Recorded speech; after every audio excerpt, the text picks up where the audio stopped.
नमस्कार दोस्तों, शुरू करते हैं आज का सेशन।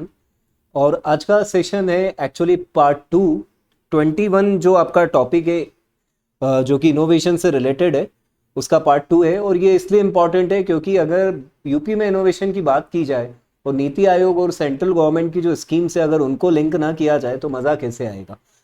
तो अगेन दोस्तों, टॉपिक देख लेते हैं हम। Emphasis on innovation in various fields in Uttar Pradesh, issues and its impact on employment and socio-economic development of the society। जो इनोवेशन की बात चल रही है, तो एक्चुअली इसका जो मेन कवरेज है वो हम 21.1 में कवर कर चुके हैं। उसका वीडियो आपको अलग से मिलेगा। यहाँ पर हम मेनली जो कवरेज कर रहे हैं वो नीति आयोग और सेंट्रल स्कीम्स जो है उसका पूरा टेबल देख रहे हैं। शॉर्ट में देखेंगे चीज़ों को, लेकिन पूरा कवर करेंगे। फास्ट ट्रैक होगा, टाइम सेवर सीरीज है जैसा कि आपको मालूम है। और इस टेबल में हमें खास बात मिलेगी कि हम उसकी जो इम्पैक्ट है सोशो इकोनॉमिक और जो एम्प्लॉयमेंट पर इम्पैक्ट आ रहे हैं उसको भी हम देखेंगे। तो दोस्तों बने रहिए इस सेशन में।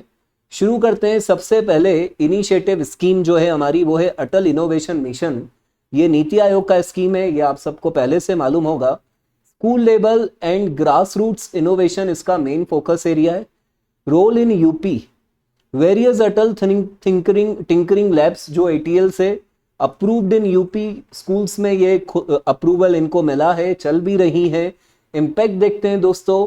Promotes innovation culture in schools, school में इनोवेशन का कल्चर आ रहा है। मतलब देखिए, यूपी में इनोवेशन का कल्चर सीधे स्कूल्स में आ रहा है। ये स्किल्ड जो ह्यूमन रिसोर्स बन के निकलेगा वो आगे जाके और इनोवेशन को बढ़ावा देगा। और जो इनोवेशन में जो स्किल गैप जो चल रहा है उसको पूरा करेगा। Encourages entrepreneurship among youth, youth में एंटरप्रेन्योरशिप को बढ़ावा दिया जा रहा है। स्टार्टअप्स को लेकर वो आए, इस चीज को लेकर बढ़ावा दिया जा रहा है। दोस्तों अगेन यहाँ पे मेरा काम है आपका टाइम बचाना, इसलिए मैं चीज़ों को यहाँ पर आपके लिए जो लाया हूँ वो शॉर्ट में लाया हूँ। मैं देखकर चीज़ों को फटाफट बता रहा हूँ ताकि आपका टाइम बचे। बहुत ज़्यादा मैं चीज़ों को देखो एक्सप्लेन करने बैठूंगा तो आपका बहुत सारा समय जाएगा। अगली जो स्कीम है वो स्टार्टअप इंडिया है। डीपीआईआईटी जो डिपार्टमेंट है जो स्टार्टअप्स वगैरह के रजिस्ट्रेशंस के लिए होता है, और नीति आयोग दोनों मिलकर इस पे काम कर रहे हैं। नीति आयोग का सपोर्ट है। स्टार्टअप इकोसिस्टम पॉलिसी सपोर्ट, मतलब भाई अगर यूपी में स्टार्टअप्स को बढ़ाने तो उनको वहां पर सपोर्ट भी तो करनी पड़ेगी, इकोसिस्टम भी तो देना पड़ेगा। 9500 plus startup recognised in UP 2024 का ये डेटा है। डायरेक्ट जॉब क्रिएशन इससे हुआ है। यूथ लीड इंटरप्राइजेस बढ़ी है। टेक ड्रिवन रूरल जॉब्स बढ़ी है। रूरल एरिया में भी स्टार्टअप्स जा रहे हैं, वहां पर जो गैप बना हुआ था उसको पूरा कर रहे हैं। तो ये स्टार्टअप इंडिया का कमाल है। अब अटल इंक्यूबेशन सेंटर्स की बात करते हैं। इंक्यूबेशन क्या होता है इसको शॉर्ट में समझिए। देखिए, जब कोई भी पक्षी अंडा देता है तो आप देखेंगे कि वो अंडे को छोड़ के नहीं चले जाता कि अंडा अपने आप वो होगा, वो उसको इंक्यूबेट करता है। पक्षी को आप देखेंगे वो अपने अंडे पर कई टाइम बैठा रहता है, उसको वो इकोसिस्टम देता है, वो गर्माहट देता है, वो उसको ऐसी सपोर्ट करता है कि भाई वो अंडा निकले, अंडे में से जीव निकले और वो अपना जीवन आगे बढ़ाए। तो सिंपल है, अटल इंक्यूबेशन सेंटर जो है ये इंक्यूबेशन ऐसे केंद्र होते हैं, सेंटर्स होते हैं जो स्टार्टअप्स को मदद करते हैं कि उन्हें स्टार्टअप्स को कैसे आगे लेकर जाना चाहिए। तो ये नीति आयोग का है। Incubation and mentoring support, mentoring, आज एक शिक्षक अपने स्टूडेंट को पढ़ा रहा है, मेंटोरिंग कर रहा है, वैसे स्टार्टअप को कैसे लेकर आना है, किस स्कीम का फायदा उठा सकते हो, लीगली कौन से इश्यूज आते हैं, कंप्लाइंस किन चीज़ों का लॉ का आपको करना है, जीएसटी का, इनकम टैक्स का ऑडिट किसको कराना है, आप स्टार्टअप कंपनी बनाए, एलएलपी बनाए, पार्टनरशिप फर्म बनाए। देखिए, बोलने को बहुत सारा डेटा है, बोलने को बहुत सारा डेटा है। हम स्टार्टअप्स पर काम करते हैं, स्टार्टअप्स को कंसल्टेंसी देते हैं, बहुत सारी चीज़ें, लेकिन समय आपका बचाना है, इसलिए देख देख कर यहाँ पर मैं चीज़ों को आपको करवाता हूँ। मल्टीपल एआईसीज इन नोएडा, फिर Lucknow for example Amethi innovation incubator, ये आप अमेठी इनोवेशन इंक्यूबेटर का एग्जांपल दे सकते हैं। स्टार्टअप्स मेंटर होते हैं। फिर employment in technology, biotech, health sector, देखिए अलग अलग सेक्टर आपको यूपी में दिखाई दे रहे हैं। इस तरीके से आप बता सकते हैं कि यूपी में अटल इंक्यूबेशन सेंटर काम कर रहा है, मतलब इनोवेशन को लेकर सीरियसनेस है। डिजिटल इंडिया, ये भाई मिनिस्ट्री का नाम आप देख रहे हैं, टेक्नोलॉजी वाली जो हमारी मिनिस्ट्री है। ई गवर्नेंस और डिजिटल सर्विस इसका मेन फोकस एरिया है।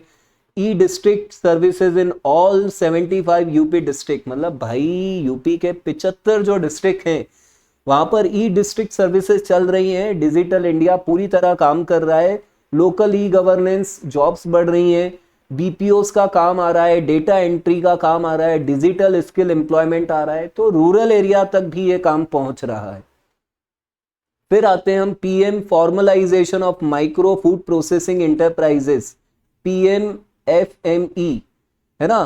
फूड प्रोसेसिंग जो हमारी मिनिस्ट्री है उसका इंप्लीमेंटिंग बॉडी है। एग्रो इनोवेशन फूड प्रोसेसिंग, भाई एग्रीकल्चर यूपी में नहीं है क्या? बिना एग्रीकल्चर के कुछ है क्या?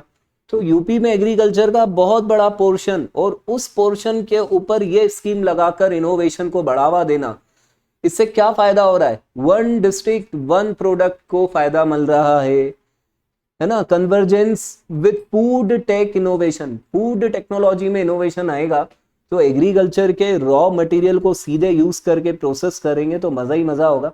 रूरल एम्प्लॉयमेंट बढ़ रहा है क्योंकि भाई एग्रीकल्चर रूरल एरिया में ज्यादा, तो वहां पर ये आएगा तो एम्प्लॉयमेंट बढ़ेगा via food startups and processing units. देखो इम्पैक्ट, और ये इम्पैक्ट एम्प्लॉयमेंट, सोशल इकोनॉमिक, अपने आप चीजें काम करेंगी। पीएम गति शक्ति plan, NITI Aayog, ministry of commerce का है। Infra plus logistic innovation, logistic innovation, ODOP को फायदा मिल रहा है, वन डिस्ट्रिक्ट वन प्रोडक्ट को। Clusters, rural logistic streamline via data integration, इन सब पर काम हो रहा है। Indirect job growth in logistic, rural manufacturing को बढ़ावा मिल रहा है, वेयर हाउसिंग को बढ़ावा मिल रहा है। ठीक है, वेयर हाउसिंग, भाई वेयर हाउसिंग होगी तो प्रोडक्ट सेफ भी तो रखना है हमको। समट स्किल इंडिया का जो है, ministry of skill development, skill innovation in textile apparel, भाई भाई भाई टेक्सटाइल और अपैरल, खादी उद्योग, कपड़ा उद्योग, skill centre in UP under Samarth in textile cluster. ठीक है, employment of women artisans in ODOP linked sector. देखो वन डिस्ट्रिक्ट वन प्रोडक्ट तो आ ही रहा है, जीआई टैग, वाराणसी, बनारसी साड़ी, ये सब आप लिख सकते हैं। नेशनल रिसर्च फाउंडेशन प्रपोज्ड इन एनईपी 2020, जो नेशनल एजुकेशन पॉलिसी है 2020, उसमें नेशनल रिसर्च फाउंडेशन जो है मिनिस्ट्री, ठीक है, of education, NITI Aayog, R&D and academic innovation को बढ़ावा दे रहा है। इसका focus area research and development पर है। यूपी में क्या कर रहा है? एक्सपेक्टेड यूनिवर्सिटी इनोवेशन फंडिंग, जो जरूरी है इनोवेशन फंडिंग, उसको बढ़ावा दे रहा है। इन R&D सेंटर्स चल रहे हैं।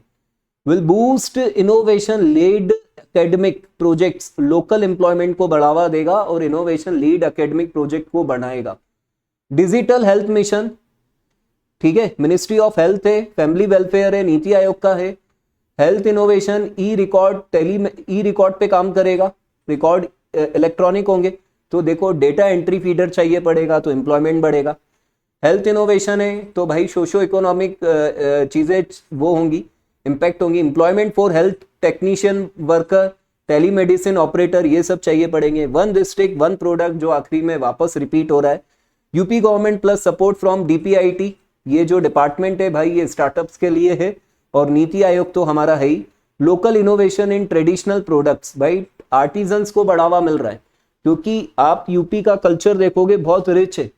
यूपी का कल्चर बहुत रिच है, यहाँ पर बहुत पुराने पुराने जो कल्चर के प्रोडक्ट्स बनाए जा रहे हैं कल्चर से रिलेटेड, वो बहुत रिच कल्चर है। तो ये 75 डिस्ट्रिक्ट में इंप्लीमेंट है।